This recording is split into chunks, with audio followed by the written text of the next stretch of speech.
নমস্কাৰ আপোনালোক সকলোকে মোৰ ইউটিউব চেনেল আসাম এক্সাম কৰ্ণাৰলৈ স্বাগতম জনাইছোঁ।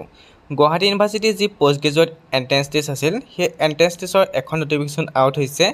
নটিফিকেশ্যনত উল্লেখ কৰিছে যে আপোনালোকৰ পোষ্ট গ্ৰেজুৱেট এণ্ট্ৰেন্স টেষ্ট আছে সেইখিনি অহা জুলাই 9 তাৰিখৰ পৰা 11 তাৰিখৰ ভিতৰত অনুষ্ঠিত হ'ব, অৰ্থাৎ 9 জুলাইৰ পৰা 11 তাৰিখৰ ভিতৰত পৰীক্ষাখিনি অনুষ্ঠিত হ'ব। কিন্তু এতিয়ালৈকে তেওঁলোকে ইনফৰ্ম কৰা নাই যে আপোনালোকৰ অনলাইন আবেদন প্ৰক্ৰিয়া কেতিয়াৰ পৰা আৰম্ভ হ'ব।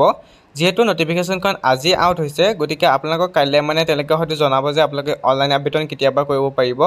হয়তো কাইলৈ তেওঁলোকে কৈ পেলাই 27 তাৰিখৰ পৰা অনলাইন আবেদন আপোনালোকৰ ষ্টাৰ্ট কৰিব পাৰে। কিন্তু কাইলৈৰ ভিতৰত আপোনালোকৰ যি অনলাইন আবেদন প্ৰক্ৰিয়া আছে সেয়া হয়তো মুকলি কৰাৰ সম্ভাৱনা আছে, অৰ্থাৎ নটিচ জাৰি কৰাৰ সম্ভাৱনা আছে।